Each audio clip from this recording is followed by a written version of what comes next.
Hello and welcome to another episode of Cyclone InCyders on ISU TV. I'm Zach Williamson, joined with Kobe Gaines and Malcolm Gibson. First time on the show, Malcolm. Glad to have you on, man. Glad to be here. It's going to be a lot of fun, that's for sure. It is, and let's dive into some Cyclone basketball. First, on the men's side this past week, the Cyclones went 1-1. First game was against 15th ranked West Virginia at home, and they looked really good. The Cyclones were looking to bounce back, and they did just that. The 11-8 Cyclones played host to the 15th-ranked West Virginia Mountaineers. There was cause for concern for Cyclone Nation as they'd be playing without point guard Nick Weiler-Babb against one of the nation's best defenses. Freshman Lindell Wigginton helped the Cyclones catch a hot start with this three, putting the Clones up 14 early. Here, an incredible play by West Virginia Cedar Javon Carter with the steal, and then the 360 layup trying to keep the Mountaineers close. But Donovan Jackson kept the hot shooting going, hitting one of his 6 threes, giving the Cyclones a 53-43 lead at the break. The Cyclones shot 66% in the first half, and that shooting continued into the second. Jackson up for Solomon Young for the alley-oop. Just a few plays later, Jackson hits it. The senior finished with 25 points and 7 assists on the night. As the last minute ticks down, Young with authority. And he finishes with a double-double. The Cyclones win in fashion 93-77. Head coach Steve Prohm was happy with the performance, but wants to see some more consistency. This was a great job for these guys. They all helped, they all contributed, and then now they got to be able to. We got 2 teams. We got a varsity team and our JV team. We need the varsity team a lot more than the JV team.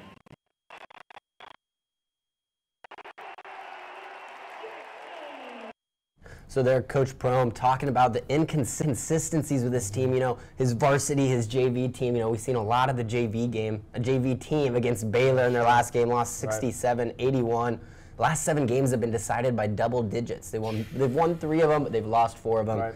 And it hasn't been pretty in those games, guys. Where do you see the inconsistencies within the game, and can these be fixed? I think it's definitely on the defensive side. A lot of it comes from inside and out. Like, so one game we'll play great inside defense. We'll sit there and we'll see 32 points from the paint. It doesn't seem to make sense what happens with this defense. And a lot of it also comes from the energy. A lot of games you'll come out high scoring, high energy, really want to sit there and push the ball up the court. And then other days we'll sit there and not want to push the ball up the court, not want to sit there and get the tough buckets. And I think that's what the real inconsistency is the energy level, to be honest with you. You know what, I couldn't agree more, and you could tell, especially in these road games where they keep falling by double digits. It's like, you know, it looks like the energy on the defensive side of the ball isn't there. Like you said, inside they got pounded by Baylor. And you've seen a lot of times where they don't close out on 3-point shooters. They give up the wide open threes. You know, Baylor only made 2 threes. Right. 2-14, you think we win that game, but that wasn't the case. Kobe, what do you have to add? Definitely what you said, Malcolm. Big thing I saw is in the Baylor loss was that I would say just they have too many turnovers, you know, and it's such a one-dimensional team that, like, I'm still going to say it, I don't think they know their identity yet, you know. Yes, like the one game against West Virginia, they had the big scoring outings, but when D. Jackson's making them shots, once Lindell's not making his shots, the team kind of goes, you know, non-existent, and they don't know who to fall on. So the biggest thing is finding your identity, and I think they found that against West Virginia, but with Baylor, they, like you guys said, they went to the JV team. Luckily, they went 500 this week, but you know they're going to Texas Tech, which team they did beat. But look, they beat Baylor too, and I mean, so you gotta just you can't play down to your opponent. You gotta play up. You gotta play better. I agree. You know, like you said, you know, once Wigginton didn't score in the second half, he had 14 in the first half. Looked great. The offense really stalled out, you know, and nobody really stepped up, like you said, to make the big play when they needed it. Right. Yeah. But that's going to send us to the next 3 games for the Cyclones. They're about to hit the gauntlet. They got at Texas Tech tomorrow night, and they'll welcome the Sooners at home Saturday. A good chance to get another big win at home. And then Kansas at home on Tuesday. So a lot of really big games there, guys. Let's say they win 1 game, 2 games in this stretch. How do they do it? I think definitely the biggest thing. I think the biggest opportunity, although it seems like the biggest opponent, I think would be Oklahoma. I think Trae Young, he's a great scorer. He's one of those guys that can really sit there and put up points.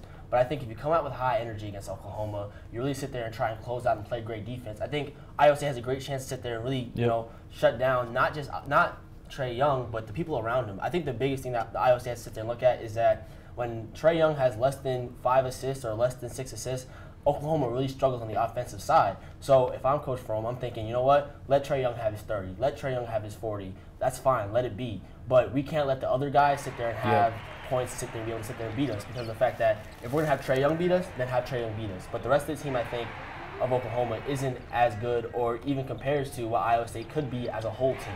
I think one thing that really needs to be spoken is that when Iowa State plays good and has a really good game, it's when they play team basketball. It's when the basketball is going 4 or 5 times in a row around the basket, and everyone's sitting there getting their touches. And I really feel like if you sit there and play a really good team game against Oklahoma, let Trae Young score his points, but don't let anybody else sit there and really work on it, I really sit there allows for Iowa State to have a great win against Oklahoma at home. I agree with that. I think Wigginton could have a good chance to have a big defensive game against Young. He held Keenan Evans the last time they played Texas Tech to single-digit points, played really well against him. Kobe, what do you think against these games? A big game coming up against Texas Tech. The biggest thing I want to see is, like you said, spread the ball around, get everyone involved. Like the last game against Texas Tech, they had 5 players that were all in double digits. I mean, that's huge. So that's a big thing for me. And also, Solomon Young is a huge, huge factor. Solomon Young went for 14 and 10 against West Virginia, and they got the win. And then he went for 4 points and 5 rebounds, and they lost. So the biggest thing is, get him involved and kind of get him confident in his shot and getting physical. I know Baylor has the two bigs in the paint for sure, but I mean, big thing about him is you just get him involved and have him get those rebounds, and so he can be that double player that we want him to be. Right. I think Solomon Young works the best when he's sitting there and he's playing good defense, because that's where I think it is the best. When he sits there and works good defense and has that energy coming back up the court and sitting there rooming up the floor and sitting there running with the guys, I think that's when Solomon Young is at his best. Yeah. When the rest of the team can run on the court and push off the offense, it's really great. But like we saw against the Baylor team, he sat there and went soft. The paint was sat there and really good open for Baylor, and that was what he got into foul trouble. The whole team got into foul trouble. Definitely. Baylor had 25 attempts from the free throw line. So when Solomon Young is playing good defense and Cameron Lard is playing good defense, and we're getting rebounds and we're running after the ball, I really feel like Iowa State has a great chance to beat anybody in the nation. However, those are the inconsistencies that comes along. There's games where we'll sit there and play great defense, and there's games that we'll play no defense. So that's the biggest inconsistency, is defense. That's without a doubt. And a lot of that's part of a young team. Yes. And Iowa State right now is sitting at 12 and 10, 3 and 7 in conference play. This year's, I'd say it's gone about as we'd expected. I mean, I think everybody expected a little bit of a decrease, losing all the minutes we've had the past 3 or 4 years. But it looks like right now they still got a chance to get in the NIT. I mean, they could make the tournament with a crazy run, but I mean, being realistic, they're not going to make the tournament. Guys, would an NIT bid be good for Iowa State, for the team, for the coaches, for the fans? How do you take this? To me, an NIT tournament, I don't think it would be good for Iowa State. I feel like, the NIT really sits there and applauds mediocrity. And I really feel like for Iowa State as a team to sit there and understand that, we want to be bigger than the NIT. We want to be in those big-time games. I really feel like a miss in the NIT tournament would sit there and allow Coach Fromm to sit there and say, hey, look, we're not playing any games right now. And I really sit there would allow for the young players to sit there and, we don't like this taste in our mouth. We don't really like how we're not playing any meaningful games anymore. And I really feel like the NIT would sit there and cause them to sit there and allow for that mediocrity to continue. So I really feel like if the team misses the NIT tournament, I don't think it's a bad thing. I think for fans, obviously you want to see Iowa State play as many games as possible. That's obviously the key point we want to see. But if we miss the NIT, I think Coach Fromm can sit there and go into the offseason a little faster, allow to sit there and reassess his guys, sit there and say, you know what, guys, this is how it feels not to play. And we don't want to feel this ever again. So why don't we sit there and work on it in the offseason and really come back for next season to really sit there and push it in the Big 12. I like that take, Malcolm. I like that take, Kobe. No, I like what you're saying. Iowa State is not an NIT team. They are a tournament team. That's what we're used to seeing. They're usually one of the top teams in the Big 12, bar none. But this year's different. I know it's a rebuilding year. Like you said, maybe we should full on just cut it out, cut the NIT out, and just actually fully rebuild and reboot next year. I think the NIT would be good for them as well, though, just because they have a good team that can Make a run. Yeah, make a run. They are streaky. Right. So you never know. I mean, we still don't know if they could be streaky and make it into the tournament. Like, we just never know. But if we're being realistic here, I feel like they probably will make the NIT and make a run there. But it's going to be tough because it's not the tourney. Like you said, it's mediocre. That's the biggest thing, right? I think Iowa State is known for being a tournament team, and I think that's what we want to keep as a school that is consistently in the tournament. We set the bar so high. Yeah, we set the bar so high with such great excellence. I think, if you miss the tournament completely and miss the NIT completely, I think it sends a really big message to your players and sit there and say, you know what, guys, look what we did. Look at how far we fell off. And now it sits there, it lights a fire in 2019 season. It sits there and says, you know what? We're really going to come out there and make sure there's not any doubt that we sit there and make sure the tournament. I agree with all that. I do think, the youth on this team could maybe use a few more practices or games. Oh, for sure. At the same time, I definitely see where you're coming from. And I like that Iowa State, has that mindset. And that's how every program should be in the country. That's when you have a good program. Right. But that's going to wrap it up for men's basketball. Stay tuned. We have women's basketball and more after the break. You're watching Cyclone InCyders. So now we're going to move into some women's hoops. The women's team avenged a 7-point home loss to K-State from earlier in the season with a whopping 80-45 road victory. Right. Huge win. Who is the MVP of the big win? We'll start with you, Malcolm. It's hard to sit there and give an MVP to a team that had so many players go off. We had of our 5 starters, we had 1 starter not make double digits. So it's hard to sit there and give an MVP, but I think Burke Hall gets the MVP. The double-double. Did it on both sides. Able to sit there and get defensive rebound, put points up, and she really sat there and helped out in the second half. She got 17 of her 20 points in that second half, I think, right? Yeah. So she had a bunch of, she sat there and allowed us to extend the lead because, first quarter was really good. Second quarter, Kansas State kind of came back. We allowed to sit there and they kept it close. And then once the third quarter happened, in the fourth quarter, you only have single digits in the third quarter. Kansas State only scored 9 points in the third quarter, 7 points in the fourth quarter. We locked down on defense, and it's hard to sit there and give an MVP to an all-around great team victory, I believe. I agree. I agree. That was a great performance. And Burke Hall, great to see her doing some good things down low in the post. Iowa State definitely needs that. Kobe? I'm going to agree with you with Meredith for sure. She was huge. Actually grew up with her. West side of Des Moines. Shout out Roosevelt High School. Got to show love to her. But she went off.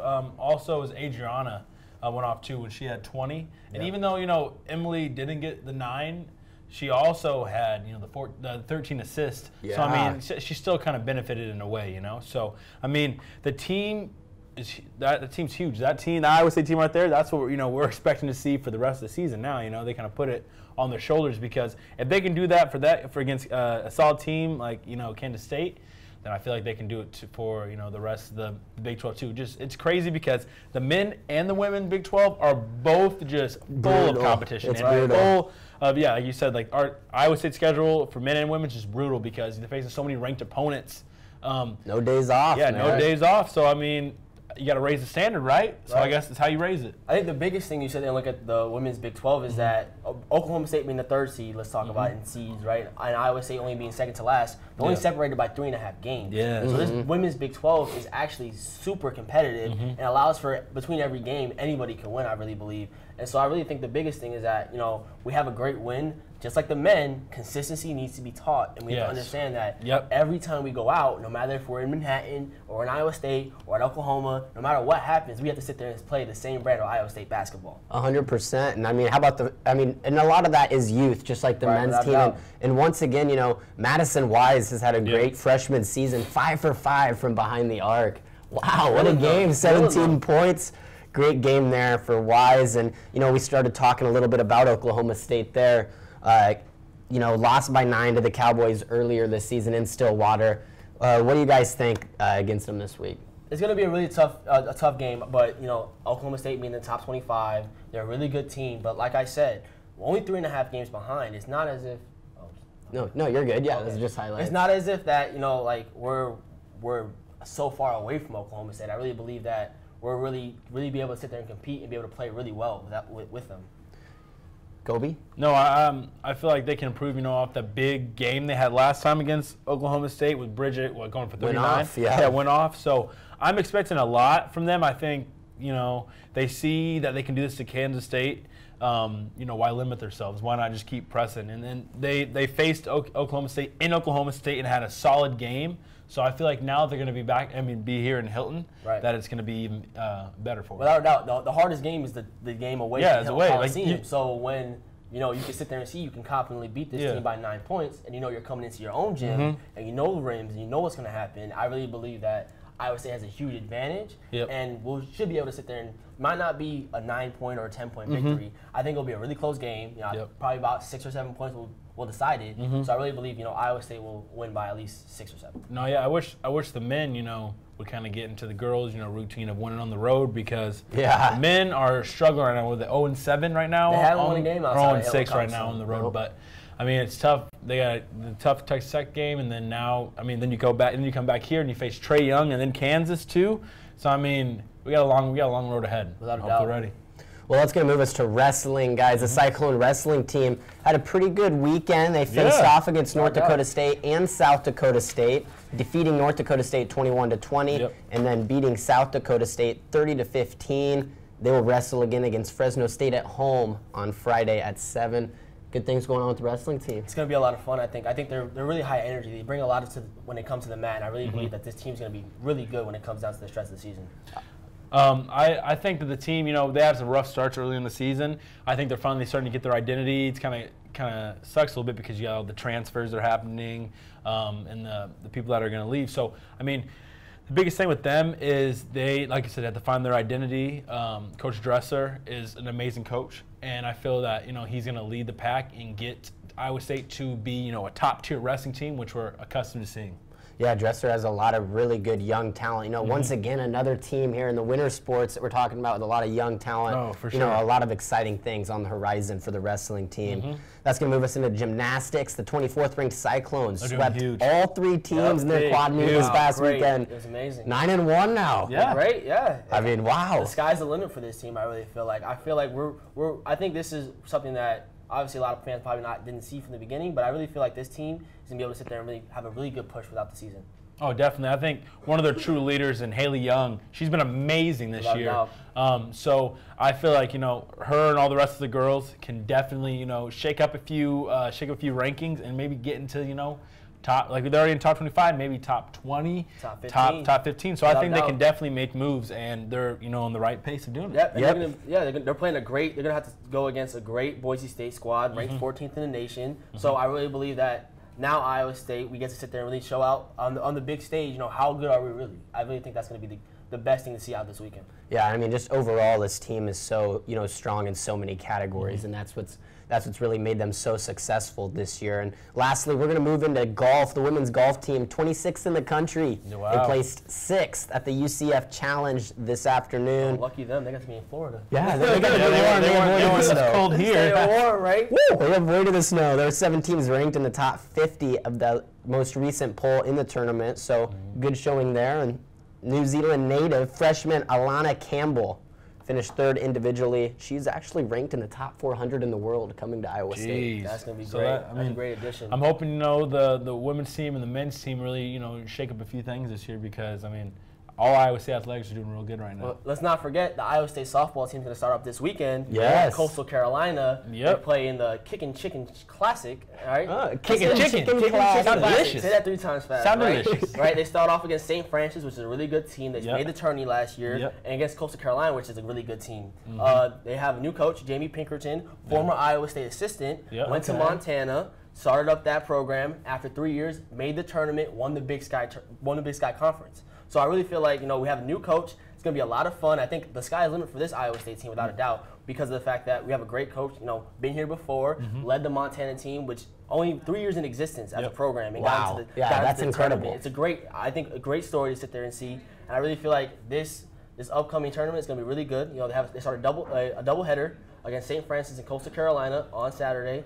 They get to get out this freezing cold, but I really feel like Iowa State can warm up the bats and start to have a really good run in softball. No, I agree. Yeah, I definitely agree. I mean, they have a solid recruiting class coming in as well for next year as well. So, I mean, like we said, the sky's the limit, and Iowa State sports, you know, keep doing good things. We keep talking about you. That's right. Yeah, without a doubt. Yep, and another nice core of young talent there too. Yep. You know, they struggled a little bit last season, but you could see a lot of those young players grow.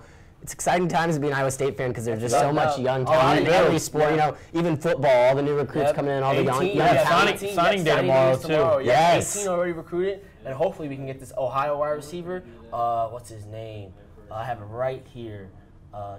Skates? Yeah, Skates. Skates. Skates out of Ohio. Yep. 20 touchdowns in 12 games. I think Coach Campbell's going to really have a really great recruiting class. I really feel like top 20. I we've said think it it's already top 20. a lot of times in this school in this segment, but the sky is the limit for a lot of these Iowa State athletics. I really feel like the bar is set. So a lot of us, you know, when we look at Iowa State, we might not be the best athletic school. A lot of people think about it, but I really feel like we can really shock a lot of teams and shock a lot of the people that doubt us because of the fact that we have all this youth and we have all these players that are really unknown. And I really feel like if we harbor them and, you know, put them in the Cyclone way, I really feel like I said again, the sky is the limit for Cyclone sports. Yeah, I mean, they have the facilities, they have the coaches, they have the fan base, they have everything. Right. Now they just need, you know, the to get winning, the wins, right? tradition. Do the rest of it, right? The fans are here. We got the players here now. They just got to shake up some weight. Without a doubt. But that's going to wrap it up for Cyclone Insiders tonight with Malcolm Gibson and Kobe Gaines. I'm Zach Williamson, and as always, go Cyclones. Good shit, boys. Good, that was man. fun.